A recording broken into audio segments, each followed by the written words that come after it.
update dunia kripto 13 Juli 2021. Jadi mungkin teman-teman juga udah merasakan ya dari kemarin malam terutama sampai hari ini kita itu cenderung koreksi. Kemarin malam yang cukup dalam ya. Itu sampai 32 ribuan gitu. Kalau sekarang ini agak bounce back itu ke 33 ribuan. Nah, pastinya kita sebagai investor mau tahu nih kira-kira kenapa ya dan juga penyebabnya apa, terus juga strategi kedepannya seperti apa. Nah, jadi tanpa panjang lebar kita akan coba bahas dan coba analisa dan kira-kira strategi yang tepat untuk kita kedepannya seperti apa. Halo teman-teman, nama saya Riko. Di channel ini kita akan membahas mengenai makroekonomi dan tentu khususnya dunia investasi dan terutama di dunia kripto. Nah, bagi teman-teman yang pertama kali baru melihat video saya, selamat datang dan tentunya bisa subscribe karena saya akan membahas update-update setiap harinya dan saya usahakan di setiap pagi gitu ya supaya teman-teman itu dapat berita terhangat gitu dan juga tahu kira-kira dalam hari itu atau kedepannya itu kita harus seperti apa. Dan tentu kalau misalnya suka video ini bisa like dan juga share ke teman-teman yang lain. Kalau lihat saham Amerika itu cenderung positif sebenarnya kemarin. Nah, tapi seperti yang saya bilang ya, di video kemarin itu saya mau melepas saham-saham saya yang masih saya hold untuk Amerika punya ya. Jadi seperti Microsoft itu sebelum pasar buka ya, itu harganya itu cukup naik. Hampir 1% kalau nggak salah. Nah, jadi begitu waktu pasar buka itu saya langsung jual.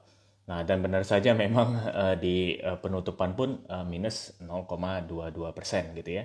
Nah, bisa dilihat dari awalnya itu sebelum jam 10 itu naik kan tinggi harganya. Nah, makanya ini dihitung minus sebenarnya. Jadi, nah itulah pentingnya untuk kita tahu ya posisi makro seperti apa, dari perusahaannya sendiri seperti apa, dan melihat kesempatan-kesempatan seperti ini.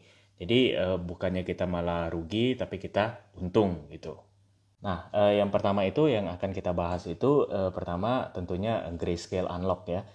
Nah, bagi teman-teman yang masih bingung ya mengenai Grayscale Unlock ini, saya coba jelaskan secara simple mekanisme seperti apa sebenarnya gitu ya. Jadi perusahaan-perusahaan besar di Amerika yang mau masuk ke ranah digital currency, terutama Bitcoin dalam hal ini, mereka itu ragu atau juga takut gitu. Jadi mereka butuh satu perusahaan lagi yang namanya Grayscale ini ya, yang membeli Bitcoin gitu.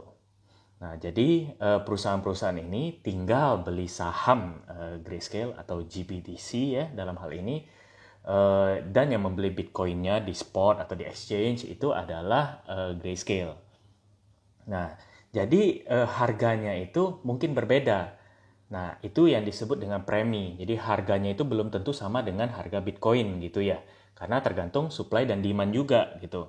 Nah, seperti contohnya kemarin itu yang banyak dibeli itu waktu proses mau all time high. Jadi harganya itu cukup tinggi. Dan permintaan GBTC ini, saham ini itu sangat tinggi juga, jadi harganya tinggi gitu. Nah, setelah dibeli itu ada periode 6 bulan untuk dijual atau diperdagangkan lagi gitu ya di secondary market di pasar.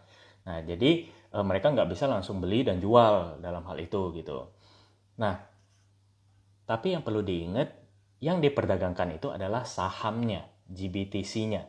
Dan sekarang permintaan GBTC ini menurun karena ya kita lihat sendiri harga Bitcoin juga turun, jadi ikut turun. Nah, kira-kira jadi perusahaan-perusahaan besar ini mau nggak rugi gitu? Karena dia beli di premi tinggi, dia jual di premi rendah. Kan nggak mau tentunya ya.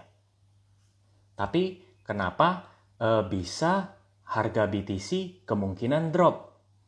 Karena itu kan sahamnya doang ya, bukan BTC-nya. Nah, karena menurut saya itu sentimen. Jadi Grayscale Unlock ini walaupun memang sebenarnya banyak yang belum memahami 100%, tetapi mempengaruhi sentimen di pasar gitu. Nah, itu yang perlu kita ketahui. Jadi beberapa kali secara historis itu Grayscale Unlock ini ketika terjadi harga BTC itu ikut turun gitu. Nah, kenapa itu kalau menurut saya lebih kepada psikologi trading ya. Jadi walaupun kita nggak paham, tapi karena sudah banyak dibicarakan orang-orang, sudah diinfokan oleh influencer-influencer, jadi itu terjadi gitu loh. Jadi banyak eh, orang atau investor yang takut masuk market. Nah, otomatis tekanan penjualan itu pasti lebih besar daripada tekanan membeli. Karena ya kita nggak mau masuk market gitu kan, karena takut dump gitu. Nah, kira-kira begitu. Tapi tentu ini bukan suatu hal yang pasti ya. Ini hanya analisa atau opini pribadi saja. Nah, dan saya pribadi pun saya nggak nge-short market. Karena ya agak aneh menurut saya kalau misalnya sesuatu dam atau pump itu sudah direncanakan gitu ya. Jadi tanggal ini, kalau ini puncaknya kan tanggal 17, mungkin tanggal 18 di sini ya.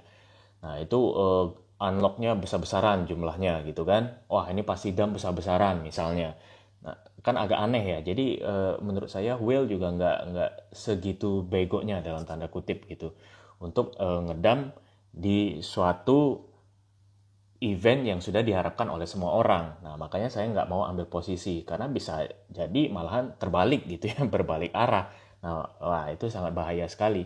Jadi apa yang saya lakukan untuk sekarang pun saya cenderung futures aja, jadi scalping atau swing sedikit aja. Jadi nggak mau ambil posisi dulu. Karena juga itu didukung tentunya oleh kemarin ya yang saya sudah sempat bahas juga di video sebelumnya itu alokasi saya sekarang perbanyak di cash karena ya banyak pertimbangan lah, bisa cek video-video sebelumnya juga ya. Nah, tapi saya mau fokus ke faktor yang kedua, yaitu data ekonomi yang akan rilis sore sampai ke malam ini ya kalau waktu Indonesia. Itu data CPI. Itu biasanya menunjukkan tingkat inflasi di suatu negara dan dalam hal ini adalah Amerika. Nah, seperti yang kita ketahui ya, kripto ini banyak digadang-gadang sebagai inflation hedge atau pelindung inflasi. Jadi orang lebih baik investasi di kripto daripada di bank misalnya. Kalau apalagi inflasinya tinggi gitu ya, nggak sesuai.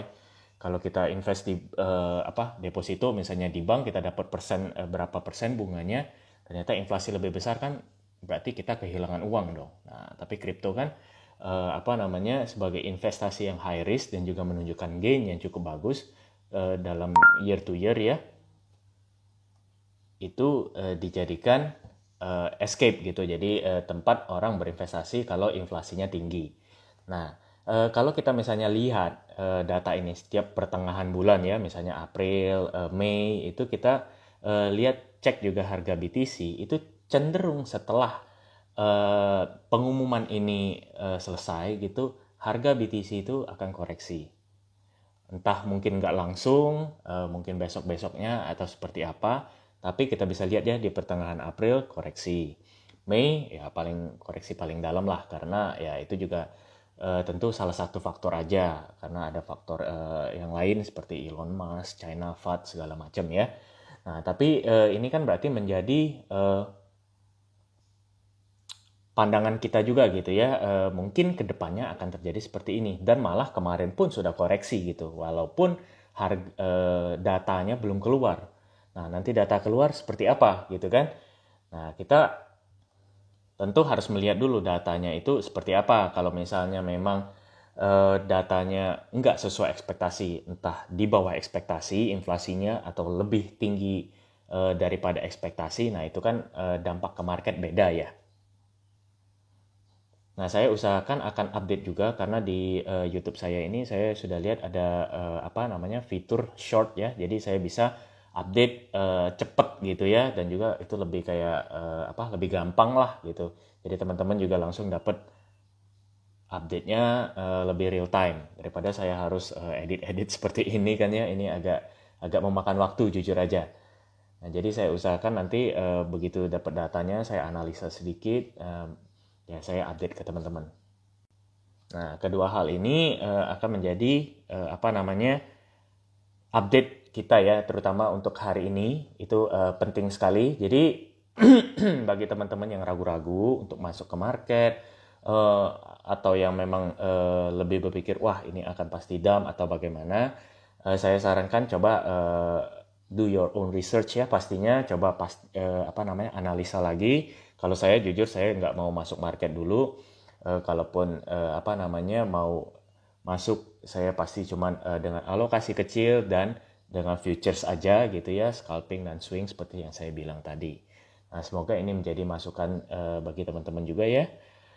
Dan tentu kalau misalnya suka dengan video ini, teman-teman bisa like dan subscribe dan share juga ke teman-teman yang lain supaya bisa mendapatkan manfaatnya. Terima kasih.